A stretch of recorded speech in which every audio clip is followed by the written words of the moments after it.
The United Kingdom has a new Prime Minister. Boris Johnson delivered his first speech as PM on Wednesday, and he's already formed his cabinet. It was quite the shake-up. For more on this and other news from around the world, let's turn to our Hong Yoo. So what did Johnson have to say on his first day as the leader of Great Britain? And what can you tell us about this cabinet reshuffle? Well, Mark, like you said, Boris Johnson delivered a defiant, upbeat first speech as British Prime Minister outside the famous Black Door of 10 Downing Street.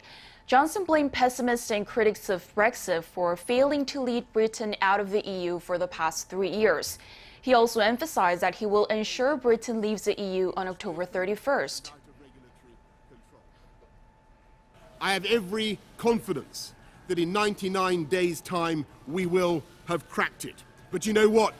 We aren't going to wait 99 days, because the British people have had enough of waiting. The time has come to act, to take decisions, to give strong leadership and to change this country for the better.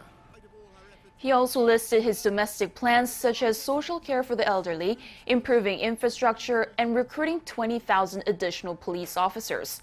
In the following hours, Johnson swept out 17 of the former Prime Minister Theresa May's senior ministers, including Jeremy Hunt, his rival for the top job.